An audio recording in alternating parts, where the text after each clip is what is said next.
نبی کو قتل کر دینے کی تدبیریں لگی ہونے، بلاخر سوچ کر ابو جہل نے ایک بات بتلائی، کہا اس نے کہ ہر کنبے سے ایک ایک آدمی چن لو، کوئی باقی نہ رہ جائے قبیلہ، یہ ذرا سن لو، یہ نکلے آج شب کو لے کے خونہ شام تلواریں، محمد پر یہ تلواریں سبھی یک بارگی مارے، ستاروں کی نگاہیں جم گئی مکے کی بستی پر، نظر آتی ہو جس میں روشنی، وہ ایک ہی گھر تھا، مصلی پر وہاں جو شخص بیٹھا تھا پیغمبر تھا، جگایا نیند سے شیر خدا کو اور فرمایا اٹھو دیکھو کہ تلواروں سے گھر محصور ہے میرا، کہ میری قوم کو اب قتل ہی منظور ہے میرا، مگر ڈرتا نہ تھا باطل سے وہ اللہ کا پیارا، وہ ڈراتا ہوا وحدت کا دم بھرتا ہوا نکلا، تلاوت سورہ یاسین کی کرتا ہوا نکلا، خدا نے خاک غفلت ڈال دی کفار کے سر میں، افق کے غرفہ مشرق سے جب خورشید نے جھانکا، علی کو سایہ شمشیر میں سوتا ہوا پایا۔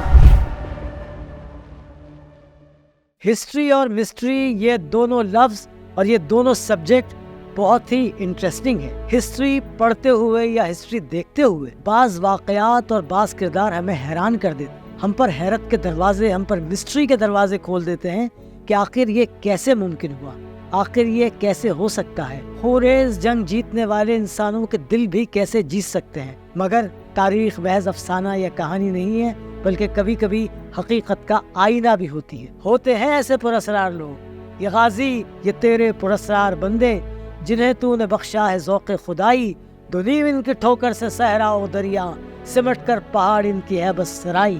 السلام علیکم، میں ہوں خلیل اللہ فاروقی۔ کل شاہنامہ اسلام میں ہم تاریخ کے اس موڑ پر تھے جب اوس و خزرج کے قبیلے یثرب میں مسلمان ہو جاتے ہیں اور کفار مکہ نئی سازشوں میں مصروف ہو جاتے ہیں۔ ادھر مکے میں دنیا تنگ تھی ایمانداروں پر کہ روندے جا رہے تھے پھول کیسے جسم خاروں پر، نبوت نے اجازت دی کہ یثرب میں چلے جاؤ، وطن والوں کے ظلم و تعدی سے اما پاؤ۔ صحابہ پر اگرچہ قہر کے بادل برستے تھے، بیچارے سانس آزادی سے لینے کو ترستے تھے، نہ تھا آسان منہ اپنے وطن سے موڑ کر جانا، رسول پاک کو مکے میں تنہا چھوڑ کر جانا، مگر فرمان محبوب خدا فرمان باری تھا، مسلمانوں کا شیوہ اطاعت گزاری تھا۔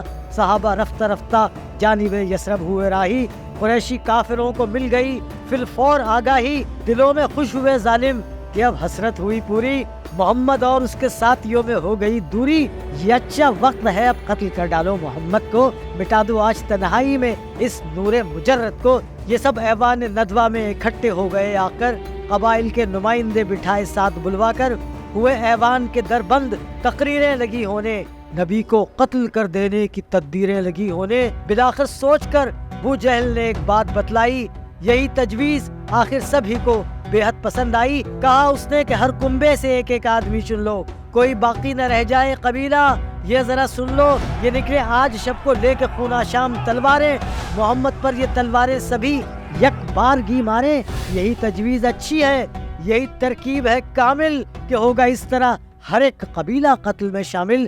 کئی فتنے جگا کر رات نے پھیلا دیے دامن، فضا پر لشکر ظلمات نے پھیلا دیے دامن، مسلط ہو گئی خاموشیاں دنیا ہستی پر، ستاروں کی نگاہیں جم گئی مکے کی بستی پر، نظر آتی ہو جس میں روشنی، وہ ایک ہی گھر تھا، مصلی پر وہاں جو شخص بیٹھا تھا پیغمبر تھا، جگایا نیند سے شیر خدا کو اور فرمایا کہ فرما ہجرت یثرب کا ہے میرے لیے آیا، اٹھو دیکھو کہ تلواروں سے گھر محصور ہے میرا، کہ میری قوم کو اب قتل ہی منظور ہے میرا، یہ چادر اوڑھ لو سو جاؤ آ کر میرے بستر پر، محافظ ہے وہی رکھو بھروسہ شان داور پر، یہ مال و زر انہی لوگوں کا میرے پاس امانت ہے، امانت کا ادا کرنا ہی اسلامی دیانت ہے۔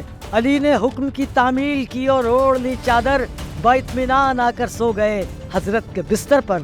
ارادہ کر لیا جب سرور عالم نے چلنے کا، تو دیکھا راستہ مسدود ہے گھر سے نکلنے کا، درازوں میں سے جھانکا ہر طرف گہرا اندھیرا تھا، مگر پہرے کھڑے تھے، گھر کو جلادوں نے گھیرا تھا، یہ آدھی رات کا عالم، یہ ہیبت ناک نظارہ، مگر ڈرتا نہ تھا باطل سے وہ اللہ کا پیارا، وہ ڈراتا ہوا وحدت کا دم بھرتا ہوا نکلا، تلاوت سورہ یاسین کی کرتا ہوا نکلا، خدا نے خاک غفلت ڈال دی کفار کے سر میں، رسول پاک پہنچے حضرت صدیق کے گھر میں، باجرت دختر صدیق نے سامان کو باندھا، نطاق اپنی اتاری، اس سے توشے دان کو باندھا، ہوئے آزاد باطل کے حصار قہر سے دونوں۔ ابھی کچھ رات باقی تھی کہ نکلے شہر سے دونوں۔ نبی نے خانہ کعبہ کو دیکھا اور فرمایا کہ اے پیارے حرم، میری تیری فرقت کا وقت آیا۔ یہ فرماتا ہوا آگے بڑھا اسلام کا ہادی، سراسر موم ہو کر رہ گئی یہ سنگ دل وادی۔ چڑھائی سخت تھی، سنگین و ناہموار رستہ تھا، نکیلے پتھروں کا فرش تھا، پرخار رستہ تھا، اندھیرا، پتھروں کے ڈھیر، کوہ سور کی گھاٹی۔ خدا ہی جانتا ہے یہ مصیبت جس طرح کاٹی۔ افق کے غرفہ مشرق سے جب خورشید نے جھانکا، نظر آیا تماشا قاتلوں کی چشم حیراں کا۔ گروہ اشقیاء کو سرنگوں ہوتا ہوا پایا، علی کو سایہ شمشیر میں سوتا ہوا پایا۔ بہت کچھ کھینچا تانی کی، علی کو خوب دھمکایا۔ یہاں سے پھر یہ مجمع خانہ صدیق پر آیا۔ ہوا معلوم انہیں ابو بکر بھی گھر میں نہیں سوئے۔ یہ ایسی بات تھی جس نے حواس و ہوش بھی کھوئے۔ کیا اعلان آخر، جو کوئی جرت دکھائے گا پکڑ لائے گا تو انعام میں 100 اونٹ پائے گا۔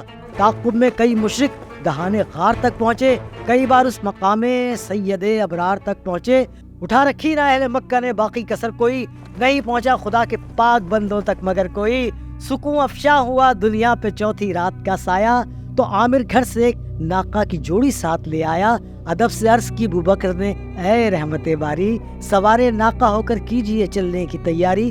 بقیمت لے کے ناقہ شان رحمت نے سواری کی، بڑھی یثرب کی جانب نکھتیں باد بہاری کی۔ سراقہ ابن مالک کی ہوس نے آج اکسایا، چڑھا گھوڑے کے اوپر اور نبی کو ڈھونڈنے آیا، مگر چلتے ہی ٹھوکر لی صبا رفتار گھوڑے نے۔ جگایا روح خوابیدہ کو پہلی بار گھوڑے نے، یہ ایک تنبیہ تھی لیکن سمجھ اس کو نہیں آئی کہ بعد ست تعامل پھر تعاقب ہی کی ٹھہرائی۔ نظر آیا اسے قافلہ ایمان والوں کا، ہوس نے بھر دیا 100 اونٹ سے دامن خیالوں کا۔ سراقہ خوش ہوا، گھوڑے کو دوڑاتا ہوا دوڑا، نہایت زام سے نیزے کو چمکاتا ہوا دوڑا۔ گرایا ایک جگہ بارے دیگر راکب کو مرکب نے، جھنجھوڑا روح خوابیدہ کو دستے قدرت رب نے۔ دکھائی پے بپے آخر جو قسمت نے نگو ساری، سراقہ کے دل وحشی پہ ہیبت ہو گئی طاری۔ پکارا یا محمد بخش دیجیے گا خطا میری، میں گمراہی میں تھا بے شک بدی تھی رہنما میری۔ سراقہ سے مخاطب ہو کے یوں ملہم نے فرمایا، اگرچہ تو ابھی اللہ پر ایمان نہیں لایا، نرالے رنگ ہیں لیکن خدا کی شان والا کے، تیرے ہاتھوں میں کنگن دیکھتا ہوں دست کسرا کے، جہاں کو جلوے اس پیشین گوئی کے نظر آئے کہ یہ کنگن سراقہ نے عمر کے عہد میں پائے۔ سراقہ ام کی تحریر لے کر گھر کو لوٹ آیا۔ آدھا پھر سفر کا رحمت عالم نے فرمایا، طلوع بدر کے سما ہوئے بزم کواکب میں، کئی دن سے یہ روشن ہو چکا تھا عرض یثرب میں، نکل کر شہر سے خلقت قبا تک چل کے آتی تھی، تمنا رنگ حسرت بن کے آنکھوں میں سماتی تھی۔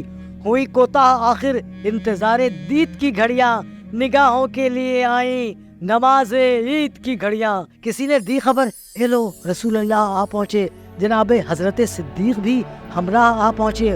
اکٹھے ہو گئے ہر سمت سے طالب زیارت کے، شعاؤں کی طرح سے گرد خورشید رسالت کے۔ نظر آئی جو ہی پہلی جھلک روئے منور کی، سلامی گونج اٹھی نعرہ اللہ اکبر کی۔ پیغمبر نے قبا میں چند دن آرام فرمایا، مروت نے بلطف خاص فیض عام فرمایا۔ سبھی پہلے مہاجر اس جگہ موجود تھے سارے، اکٹھے ہو گئے تھے چاند کے چاروں طرف تارے۔ علی مرتضیٰ بھی تیسرے ہی روز آ پہنچے، چلے مکے سے تنہا پا پیادہ تا قبا پہنچے۔ ہوئے حاضر تو پاس سوجے ہوئے تھے، خون جاری تھا، نبی کا دیدہ ہمدرد محو اشک باری تھا۔ اساس دین محکم تھی نبی کی خاطر عالی، قبا میں سب سے پہلے ایک مسجد کی بنا ڈالی۔ یہ مسجد اولی بنیاد تھی طاعت گزاری کی، صفا کی، صدق کی، تقوی کی اور پرہیزگاری کی۔ ہوا چاروں طرف اقصائے عالم میں پکار آئی، بہار آئی، بہار آئی، بہار آئی، بہار آئی۔ اب استقبال کو دوڑے بنی نجار سج سج کر، بڑے انصار بن کر اوپچی ہتھیار سج سج کر۔ جنوبی سمت اٹھا ایک نورانی غبار، آخر سواد شہر میں داخل ہوا ناقہ سوار آخر۔ مہاجر پیچھے پیچھے چل رہے تھے، سر بکف ہو کر کھڑے تھے راہ میں انصار ہر سو، صف بصف ہو کر۔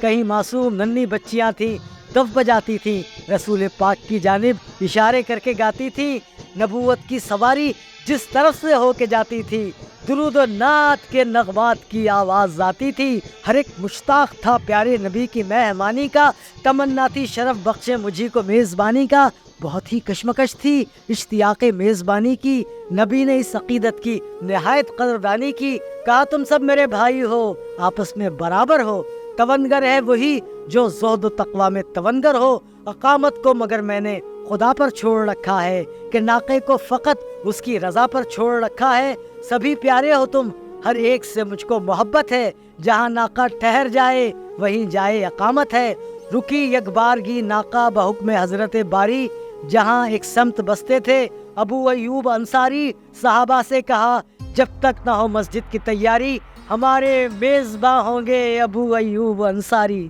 ملی اظہار حق کی آج انسانوں کو آزادی، بآزادی لگا تبلیغ کرنے صلح کا ہادی، بھٹکتے پھرنے والوں کو خدا کی راہ پر لایا، بتوں میں گرنے والوں کو در اللہ پر لایا، تھے انصار و مہاجر ایک نمونہ شان وحدت کا، کہ اس تسبیح میں تھا رشتہ محکم اخوت کا، تجارت یا زراعت یا دعائیں یا مناجاتیں، مشقت کے لیے دن تھے عبادت کے لیے راتیں، ضیاء حق سے رشک طور سینہ بن گیا یثرب، نبی کا آستہ بن کر مدینہ بن گیا یثرب۔